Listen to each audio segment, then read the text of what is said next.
तो आज मैं आपको एक अनोखी रहस्यमय कहानी सुनाऊंगा। अगर आप चैनल पर नए हैं तो अभी सब्सक्राइब कर ले तथा कहानी पूरा देखें। अंत में एक अनोखा रहस्य छुपा है। धन्यवाद। तो सुनिए। प्राचीन समय की बात है। एक घने अरण्य में वृक्षभ नाम का एक लकड़हारा रहता था। वृक्षभ का स्वभाव बड़ा ही विचित्र था। वह जंगल से केवल वही लकड़ियां चुनता था जो पहले से ही जमीन पर गिरी हुई या सूखी होती थी। वह कभी भी जीवित वृक्ष पर कुल्हाड़ी नहीं चलाता था। वह कहता था, इन वृक्षों में महादेव का श्वास है, मैं भला उन्हें कैसे काटूं। उद्धरण चिन्ह। एक बार उस जंगल में भयंकर शीत लहर चली। ठंड इतनी भीषण थी कि पशु पक्षी जमने लगे। वृक्षभ की अपनी झोपड़ी भी बर्फ से ढक गई। उसके पास खुद को गर्म रखने के लिए पर्याप्त लकड़ियां नहीं थीं। उसी रात उसके द्वार पर एक अत्यंत वृद्ध और जर्जर शरीर वाला साधु आया। साधु ठंड से थर थर कांप रहा था और उसके प्राण निकलने ही वाले थे। वृक्षभ ने साधु को भीतर लिया, लेकिन आग जलाने के लिए सूखी लकड़ियां समाप्त हो चुकी थीं। बाहर तूफान इतना तेज था कि सूखी लकड़ियां ढूंढना असंभव था।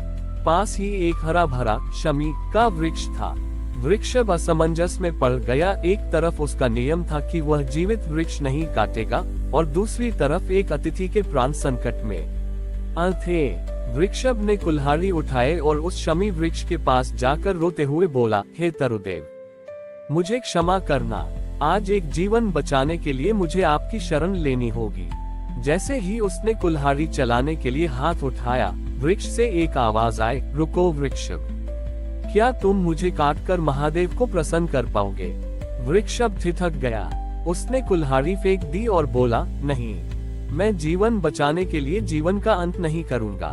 वह वापस झोपड़ी में आया और उसने एक कठोर निर्णय लिया। उसने अपनी झोपड़ी की वे लकड़ियां निकालनी शुरू कर दी जिनसे उसकी छत टिकी थी। वह अपनी ही छत को जला उस साधु को गर्मी देने लगा। धीरे धीरे झोपड़ी की छत गिर गई और वृक्षभ नंगे आकाश के नीचे बर्फ में खड़ा रहा, लेकिन उसने आग को बुझने नहीं दिया। साधु की जान बच गई। सुबह जब सूरज निकला तो वह साधु गायब था।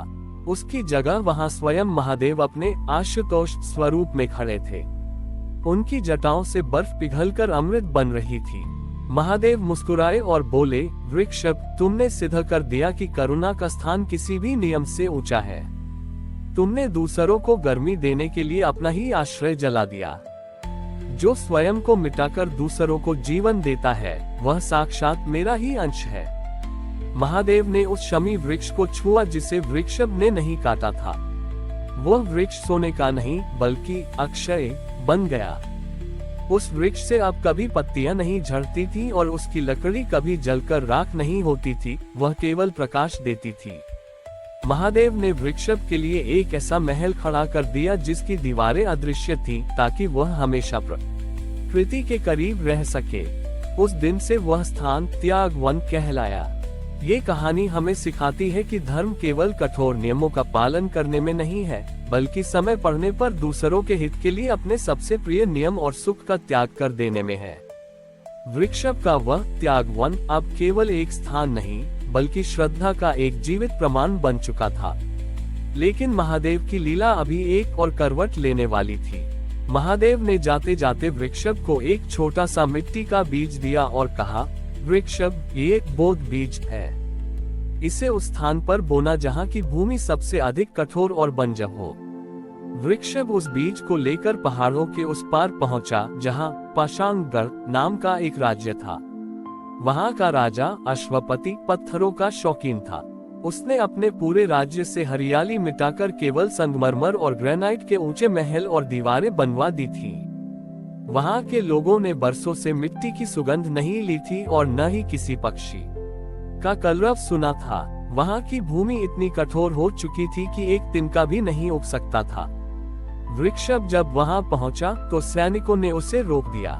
राजा अश्वपति ने उपहास करते हुए कहा, लकड़हारे, यहाँ केवल पत्थर की सत्ता है। तू इस बंजर जमीन पर क्या बोएगा। उद्धरण चिन्ह। वृक्षभ ने बीच बाजार की कठोर चट्टान पर वह बीज रख दिया। उसने मिट्टी नहीं खोदी, क्योंकि वहाँ मिट्टी थी ही नहीं।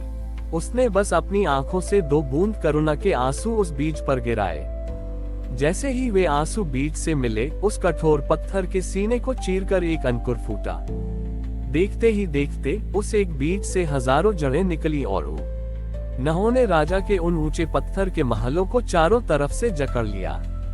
राजा डर गया, उसने तलवार से उन जड़ों को काटना चाहा, पर जैसे ही तलवार जड़ पर लगती, वहां से खून नहीं बल्कि शीतल जल की धारा बहने लगती। राजा के सैनिक पत्थर की मूर्तियों की तरह जम गए। वृषभ ने शांत स्वर में कहा, महाराज, पत्थर को जोड़ना आसान है, पर पत्थर हुए हृदय में संवेदना उगाना कठिन है। महादेव ने ये बीज इसलिए दिया है ताकि आप जान सके कि जीवन कठोरता में नहीं, कोमलता में है। तभी उन जड़ों के बीच से महादेव की एक गूंजती हुई आवाज आई, अश्वपति, तुमने महलों को अमर बनाने के लिए प्रकृति का गला घोंटा, पर याद रखो, जो झुकता नहीं वह टूट जाता है।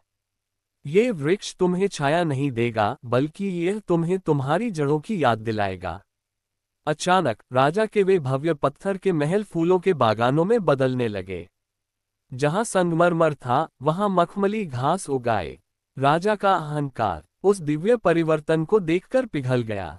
उसने अपनी मुकुट त्याग दिया और वृषभ से प्रार्थना की कि वह उसे भी प्रकृति की सेवा का पाठ पढ़ाए। वृषभ ने राजा को वही पुरानी कुल्हाड़ी दी, लेकिन इस बार उसे लकड़ी काटने के लिए नहीं, बल्कि नई क्यारियां बनाने के लिए।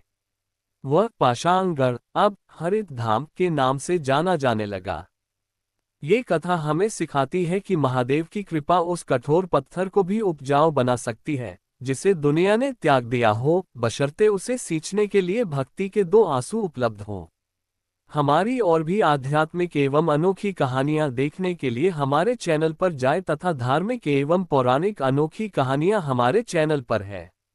कृपया जाके देखें तथा हमारे चैनल को सब्सक्राइब करके रखें और वीडियो लाइक जरूर करें। धन्यवाद।